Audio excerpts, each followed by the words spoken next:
Hello, ഞാൻ ശ്രീതു. ഞാൻ ഈ റെഡി ആയിട്ട് എങ്ങോട്ടാന്നല്ലേ നിങ്ങൾക്ക് അറിയാൻ ഒരു താല്പര്യമില്ലെന്ന് എനിക്കറിയാം. എന്നാലും ഞാൻ പറയാം, മഹത്സമോളെ കൊണ്ടുവരാൻ പോവാ കേട്ടോ. മഹത്സമോളെ എന്റെ വീട്ടിലാണുള്ളത്. കൊണ്ടുവരാൻ പോകുമ്പോൾ ആൾക്ക് ഭയങ്കര ഡിമാൻഡ്. ആളുടെ ഫേവറേറ്റ് കുറച്ച് കാര്യങ്ങളുണ്ട്. അത് ഗോബി മഞ്ചൂരി, ഉള്ളിവടയും. അത് ആൾക്ക് നിർബന്ധമായിട്ടും കൊണ്ടു കൊടുക്കണം, അല്ലെങ്കിൽ ആൾ പിണങ്ങും. അങ്ങനെ ഈ ചേട്ടൻ ഞങ്ങളുടെ കുറ്റുമുക്കിൽ കട നടത്തുന്ന ഒരു ചേട്ടനാട്ടോ. നല്ല ഉള്ളിവട അവിടുത്തെ. ഞാൻ അതൊക്കെ മേടിച്ച് ഞാൻ വീട്ടിലെത്തി. ഈ കാണുന്ന കുട്ടി ഉണ്ടല്ലോ, അയ്യോ ഒരു കില്ലാടിയാണ്. ചേച്ചിയുടെ മോളാണ് ആള്. ഭയങ്കര സ്നേഹാട്ടോ ആൾക്ക്. അങ്ങനെ ഞാൻ ചെല്ലണത് നോക്കി ഇവർ രണ്ടുപേരും അവിടെ ഉണ്ടായിരുന്നു. ഞങ്ങൾ അങ്ങനെ കുറെ നേരം സംസാരിച്ചൊക്കെ ഇരുന്നു. പിന്നെ അമ്മയ്ക്ക് തിരക്കന്നെ തിരക്ക്. ഒരു ഷേപ്പും ഇല്ലാത്ത ചപ്പാത്തിയാണ് അമ്മ ഉണ്ടാക്കിക്കൊണ്ടിരിക്കുന്നത്. എൻ്റെ അടുത്ത് മത്സമോള് ഇരിക്കുന്നുണ്ട്. അവളുടെ ചിരിയാണ് ഈ കേൾക്കണത്. അങ്ങനെ ഞാൻ സഹായിച്ചു. ഉള്ളിവടയുള്ള കാരണം എനിക്കും ചായ വെക്കാനായിട്ട് ഭയങ്കര ത്വരയായിരുന്നു.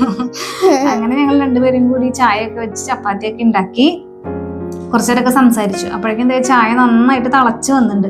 അത് കഴിഞ്ഞ് ചായ കുടിക്കാൻ വേണ്ടി അനിയത്തിനെ വിളിച്ചപ്പോൾ ആള് ഭയങ്കര തിരക്കില്. ആളുടെ മോളാണ് ഈ കുട്ടി, ഋത്തുട്ടി.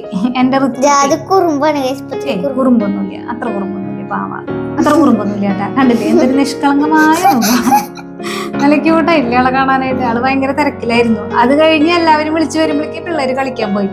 എന്റെ കില്ലാടി മൗത്തിക. അങ്ങനെ പിള്ളേരൊക്കെ വിളിച്ചു കൂട്ടി ഞങ്ങൾ ചായ കുടിക്കാനിരുന്നു കേട്ടോ. എനിക്ക് ഒരു ദിവസത്തിൽ ഏറ്റവും ഇഷ്ടപ്പെട്ട ഒരു കാര്യം എന്ന് പറയുന്നത് എല്ലാവരും കൂടി ഇരുന്ന് ചായ കുടിക്കുകയാണ്. എല്ലാവരും ഉണ്ട്, അതെ വല്യമ്മയുണ്ട്, കുട്ടികളുണ്ട്, അമ്മയുണ്ട്, അനിയത്തിയുണ്ട്. അങ്ങനെ എല്ലാവരും കൂടി നല്ല രസമാണ് ഉമ്മർത്തിരുന്ന് ചായ കുടിക്കാനായിട്ട്. അതെ, നിഷ്കളങ്കമായ മുഖാന്റെ മാമാട്ടിയുടെ. ഞാനൊന്ന് വോയിസ് കൊടുക്കട്ടെ, മിണ്ടാതിരിക്കോ?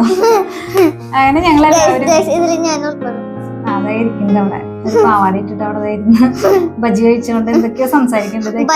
ഗോബി മഞ്ചൂരി കില്ലാടി അവിടെ ഭയങ്കര തിരക്കിലാണ് ആള്. ഋത്തുട്ടി മൗത്തുട്ടി ഒക്കെ കില്ലാടികൾ തന്നെ.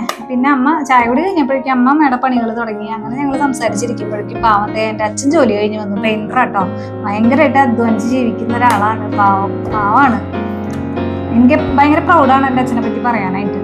അങ്ങനെ ഞങ്ങൾ തിരിച്ച് കുറ്റുമുക്കിലെത്തി. കുറ്റുമുക്ക് എന്ന് പറയുന്നത് എൻ്റെ ഹസ്ബൻഡിന്റെ വീട്. അവിടെ എത്തി വീണ്ടും എനിക്ക് ചായ എന്ന് പറഞ്ഞാൽ എനിക്ക് ക്രേസാണ്. ചായ എനിക്ക് എത്ര കുടിച്ചാലും മതിയാവില്ല.